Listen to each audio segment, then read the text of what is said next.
Hello and welcome to the Baltic Football Podcast, the show that dives deep into Baltic football. I'm Frank Marr, and today we have a very special guest joining us. He's lifted trophies with Liverpool, battled for titles at Rangers and Lons, and now shapes elite athletes as the performance coach at FK RFS. We're joined by Grégory Vignal. With European qualifiers on the horizon and a fiercely competitive Liga race against Riga FC, Gregory's calendar is bursting at the seams. We'll talk all about that preparation, mentality, and how RFS plan to conquer both the Latvian League and continental stage shortly. But first, if you're planning to follow your team on the road this summer, don't miss a brand new football travel guide to the Baltics, packed with insider tips on stadium sites and the best local eats. Hello, Gregory. How's the season started for you so far? Started really well, really busy, of course, but plenty games that coming up.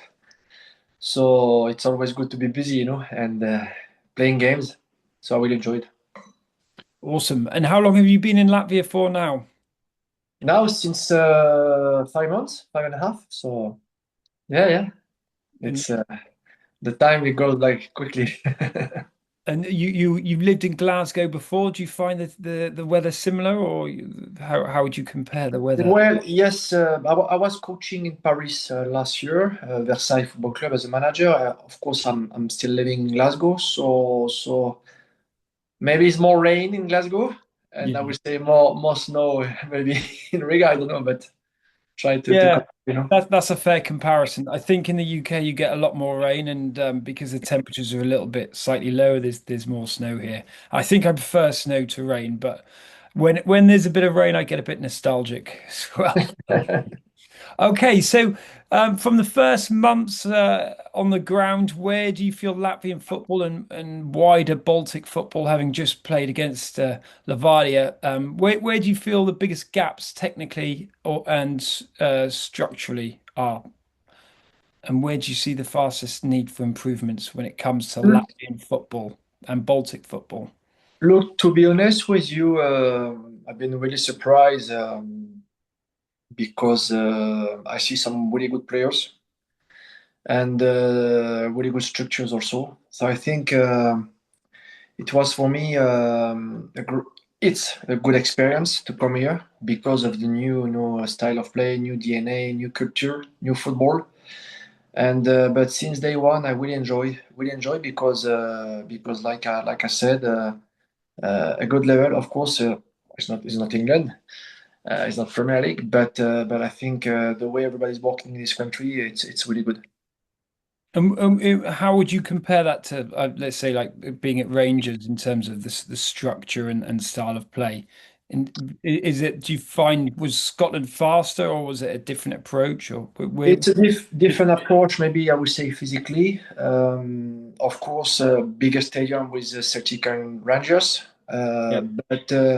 But after, like I said that a few weeks ago. I think if we are playing in Scottish League, I think we will do pretty well because of the style of play and the commitment and from the players and the qualities. So it's a little bit different, maybe a little bit, I would say, quicker, faster, more direct play also in Scotland. But of course, when you play the for example the Dolphin game or you play Rangers or Celtic, it's a top level game. So a little bit like I think in Latvia, league with Riga, RFS, and this kind of game. So this is, if you want to compare, I think this would be maybe the two three things to say. Okay, interesting. Yeah, I when I go back and watch teams in the UK, that you do suddenly see the physical aspects and the muscle mass of players. Do you think physicality is an area that Baltic football really needs to improve on in terms of the player conditioning and increasing the strength of players? I think it's an important one because after when you are playing in Europe, physically, it's always tough, always difficult, but in a different way. It could be as a team or individually as a player. But of course, if you try to compare with Premier League, I think there's nothing to compare because the Premier League is one of the best, league in the world. But after, even if you have a look at the Championship in England, physically the players are really strong, and in Scotland also. But look, I think because of your DNA, and your culture, I think you have to keep your style, and that you can always develop, young players, for example, to get maybe more stronger, more physical. But why not? Yes, could be. Yeah. And in terms of the players' techniques, I mean, I play a little bit of hobby football myself, and I am quite a physical, aggressive player. I'm a defender, but yeah, in terms of the players seem to, or the footballers here seem to have a lot more of an improved technique. Sometimes the first touch lets them down, but there seems to be a lot more, many more technical players here. What are your thoughts on the style of players that you've seen in the Baltics? Yeah, yeah, but if you What's have letting them down as well, such as like whether you think it's first touch or no, but if you have looked this league, Riga, RFS, Sauda, Jelgava, this type of team. I mean, everybody try to play football, try to play from the back, building from the back also. Some good technical players. So no, to be honest with you, like I said, I'm really impressed, since day one, about the technical aspect. Of course, it could be always better, but after you can bring the only better player with bigger budget. So, but at the moment, I think it's a good league. I really enjoy it.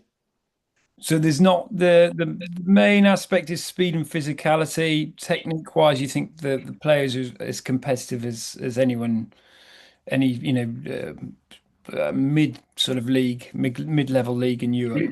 I mean, this is my vision. The high level is speed and technique. I think when you play, at the high level, you always you need to be quick, sharp, but the technique need to be really good because if you can control the ball or if you can play first time, or it's always difficult. I think without technique you got no chance at all. So, and this is the message I said, to the club when I came here.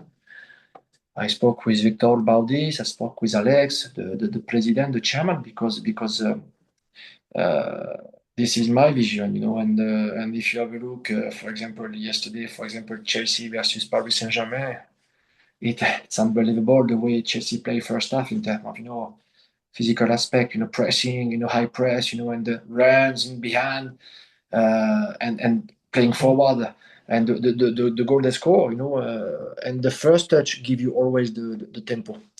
Yeah, So for me, it's really important. they played Paris Saint-Germain at their own game a little bit with quite pressured football. So Mm. at the end of this season, you'll look back and if you see an improvement in speed and technique, you'll feel like you've achieved some kind of goal within the RFS team.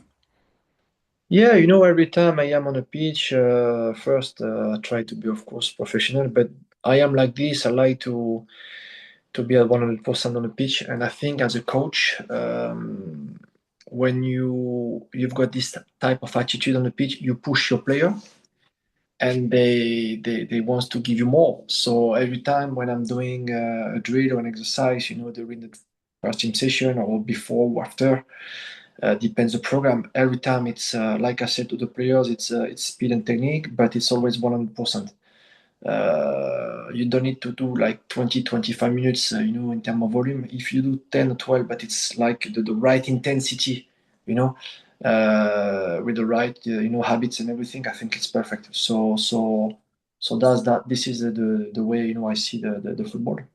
And have you taken these learning techniques from past clubs or from your own UEFA badge training? Where has this philosophy come from? But the philosophy comes from Liverpool because this is where I've been 10 years in Montpellier, from the age 10 until 20. But I learned the football in Liverpool. This is where, being around massive managers, around top staff, incredible players like Michael Owen, Steven Gerrard, Yari Letmanen, and Gary McAllister, and so on. So you're learning because they show you the way. They show you, what it means to play first for this football club, but what you have to do. And I've been, of course, surprised because of the professionalism. And this is where I learn everything. And so you've been around these great players like Michael Owen, Steven Gerrard, and so on. Do you see that their desire to win, their highly motivated players? How do you bring that onto the team? And this deep sense of competitive. In term of your as a coach, when you're facing your player, you're talking about when Yeah, you yeah. In mentioned terms of I general think. players, like encouraging them to want more, need more, and push for the highest levels. But as a manager, it's regarding your character. I think the way you're facing your player and the message is it's clear and everybody understanding. Your vision and what you want to do on the pitch. Of course, and off the pitch. I think it's a big chance to reach your target. And after, as a player, it's always how to perform because, for example, when you are playing for Liverpool, you've got like 25, 28 international players and the 23 first team football. So, there is only 11 players on the pitch. And if you are not playing well, you will be on the bench, sitting on the bench in the next game. So it's a big competition. And I think the competition bring you, always and also this type of mentality. And RFS have signed quite a few players this season, so they've got a big squad at the moment. So there seems to be plenty of competitions, and I think we're seeing that a little bit with your biggest rivals at the moment, Riga FC. They've got a very good squad rotation system, and there's a big desire to get into that starting 11. Just moving on, then, impressions of Latvia overall, having lived and worked in France, Scotland, and elsewhere. What has been your biggest surprise about life in Latvia on and off the pitch? Um, Off the pitch, really nice people. I think Riga is a beautiful city. Really open, open people, and right now it's beautiful because of the sunshine. Yeah, summer's absolutely So, outstanding when the so sun's it's out. outstanding. Yeah, it's beautiful, and the quality, and the foods are amazing also. But after on the pitch, it's the if I'm speaking about RFS, it's the professionalism from everyone. Everybody from the start has been, fantastic with me, but everybody's working hard. So and really well organized. So I think touch wood, but it's working pretty well until now. Amazing. So, in terms of your own experience, you won silverware with Liverpool, Rangers, Lons. Which lessons from those dressing room are you trying to translate best to the RFS environment this year? And what do you hope that will bring you can bring to that RFS setup? It's just the winning mentality. This is what I learned, like I told you, in Liverpool, in Rangers, because of the demands from the fans. This club, they are just based on winning mentality and winning trophies. Year after year, back to back, you have to win trophies. And because of the demands from the fan, they push you so much. You have to perform. And yeah, it's difficult to stay, at the high level always, week in and week out. But that's why, mentally you need and you must to be strong. No excuse mentality. And it's funny because I remember when Stevie G came to Rangers as a manager. That's why he told everybody. He was speaking about, no excuse mentality and to get this winning mentality. And I think this is maybe part of the British also, culture. But yeah, I think it's every time when I see RFS playing, I just want to see the club winning games and winning trophies. Yeah, so in terms of a no excuse mentality, what does that mean? How do you get just to get on with it? Don't make excuses, do your best job, and It's how do you ensure that that's created collectively? it's really simple. Never complain. You got the best structure around you, so you can be in the gym in the morning, you can be in the gym in the afternoon. You got the masseur, you got the physio, the doctor, you got the foods after the training. So people are looking, about the nutrition. You're walking on the best pitch, top grass. People are looking after every single day after you. So there is this is type of mentality, So you can't complain. And after when you're on a pitch, you have to give 100% everything the day. It's just simple. And when you're talking about kind of the demands, getting the demands out there, I guess the fan culture here is it's growing, and we've seen it in stadium numbers slowly increasing, Yeah. and we've got games that are selling out now. The Riga Derby, it's like one of the must-go sporting events in Latvia every year now. But when there isn't that quite demand from supporters, particularly I mean, when you look at Scottish and British culture in the fans' mentality and the demands, how do you create that the other side of a demand, from a squad when there's not quite the the fan atmosphere, I guess. But depends. I think it's a good question because depends where you are playing also. But for example, if you are playing from Liverpool for Liverpool or Rangers, you will be under pressure straight away. For example, I remember my first game in Rangers. We draw against Aberdeen 0-0, 1-1. I can't remember.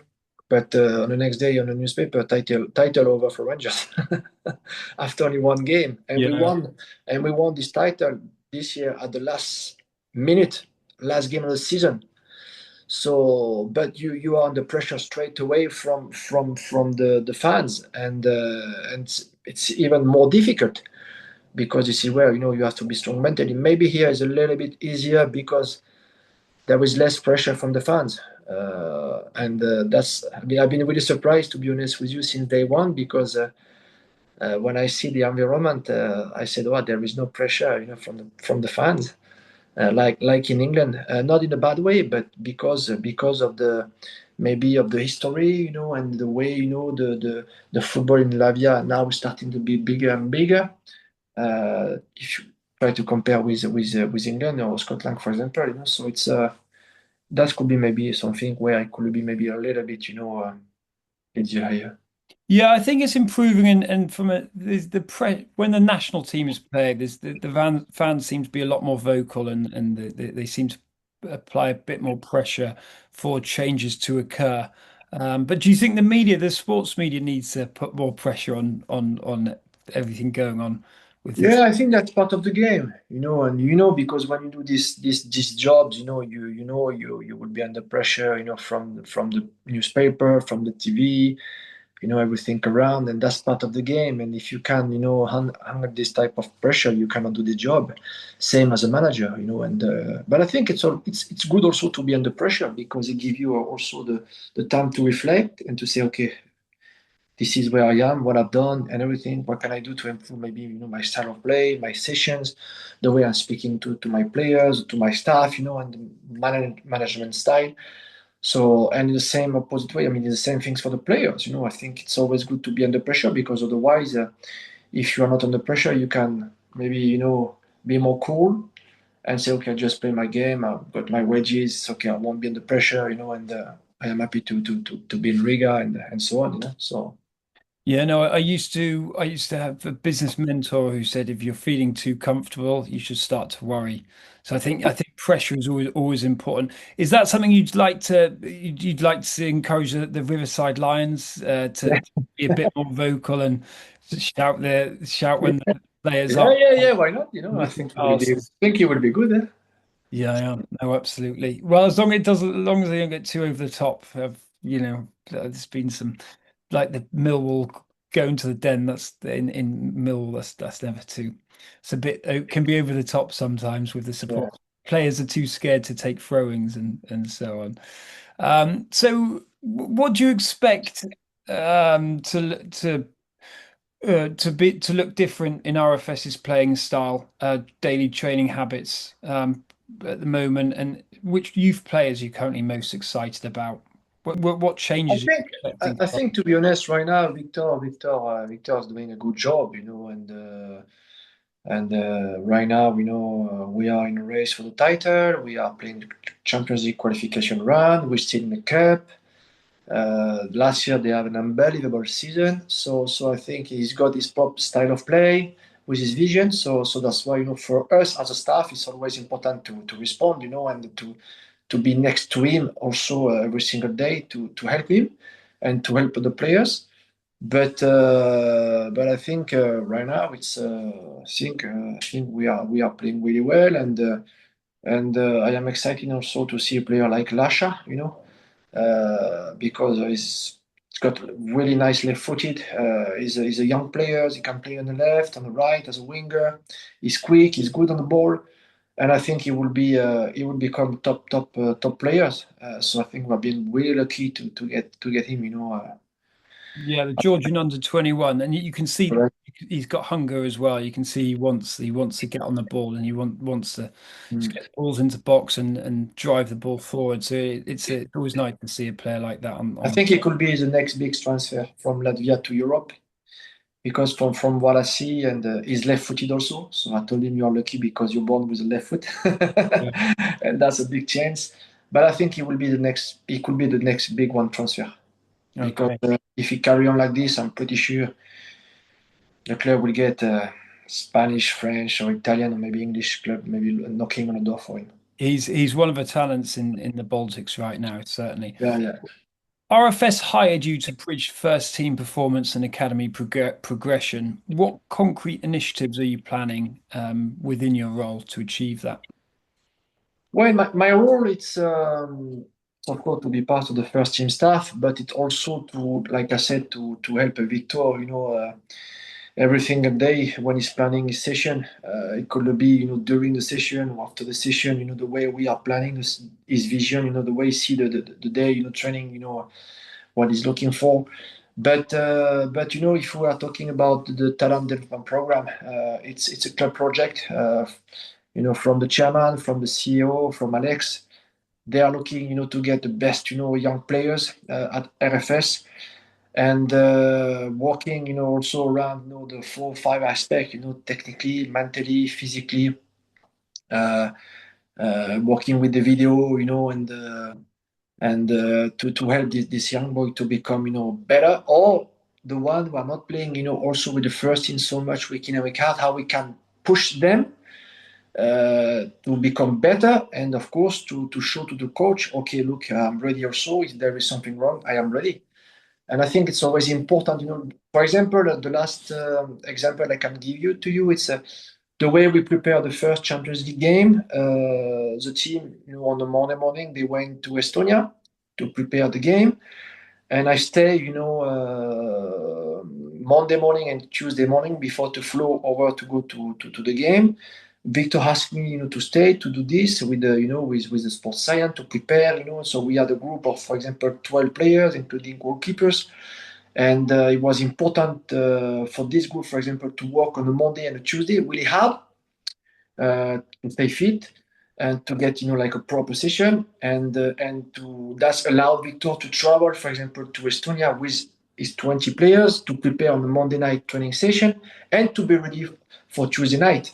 So I think the way we are working right now, it's really good in terms of organization. I think it's much better, and for tomorrow, for example, it will be the same. The player who are not, in the squad for tomorrow evening match. There we will have an extra, drill session after the activation to keep them fit, and we are always planning, in advance.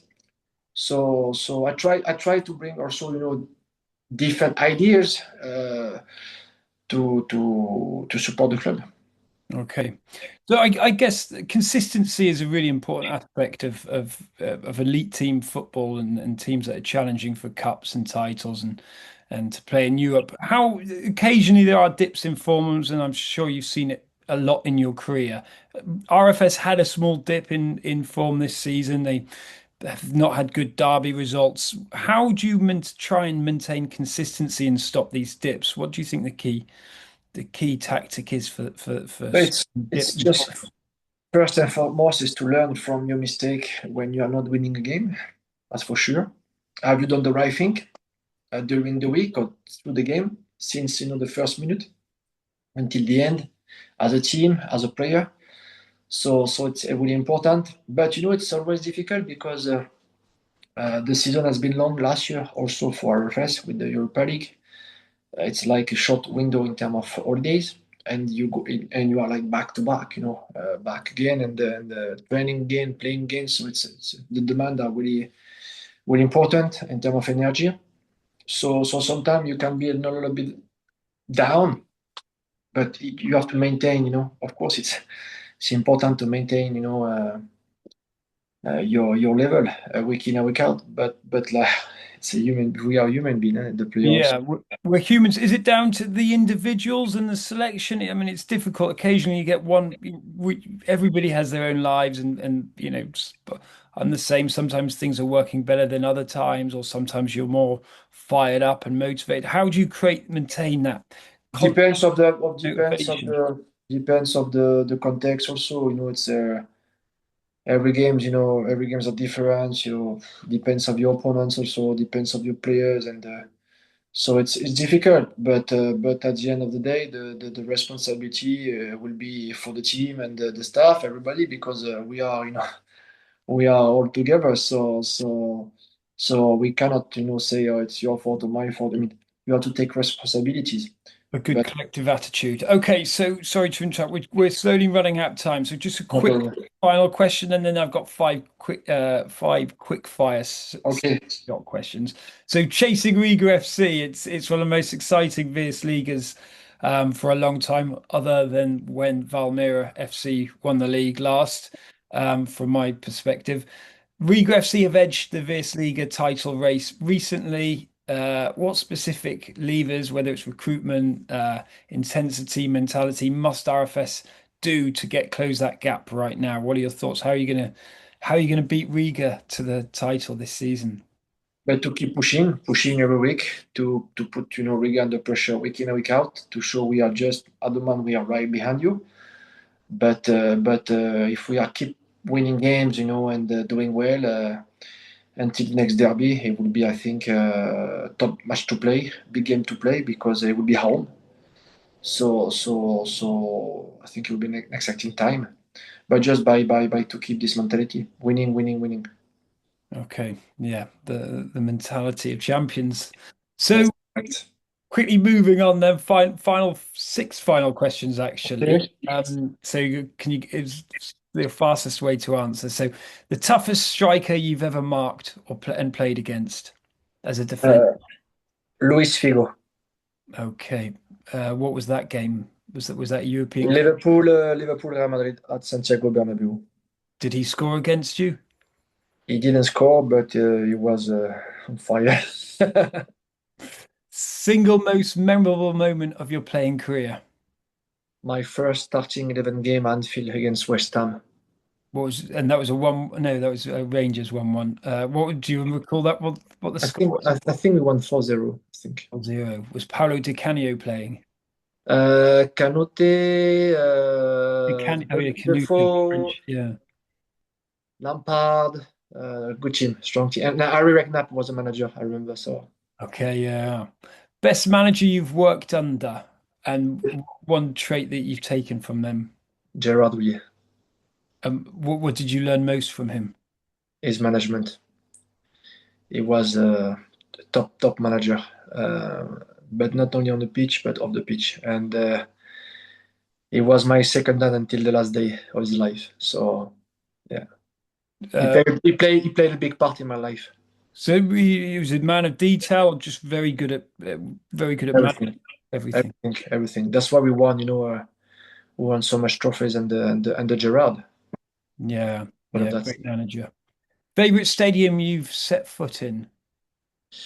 I would say Anfield, but uh, but otherwise I would say Santiago Bernabeu.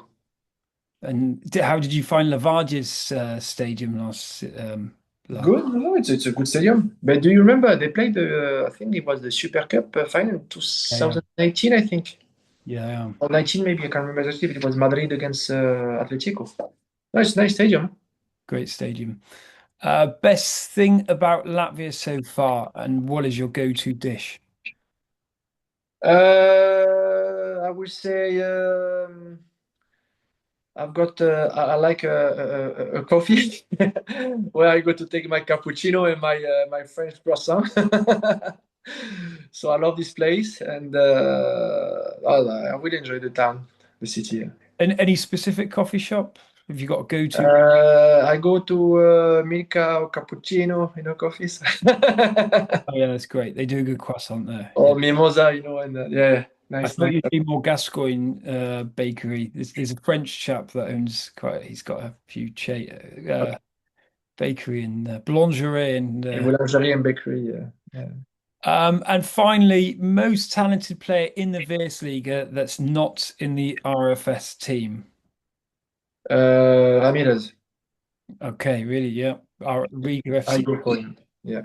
Awesome. Thank you so much, Gregory. You're welcome. That's all from this episode. A big thank you for joining us. Remember to grab a copy of our latest Baltic football guide to the Baltics, which BalticFootballNews.com has just launched before you go away. And just remember to leave your comments on social media. Give us your thoughts and keep the questions coming. But until the next time, stay passionate, enjoy football, and above all, come and watch more football. Speak to you soon. Bye bye. Take care, bye bye.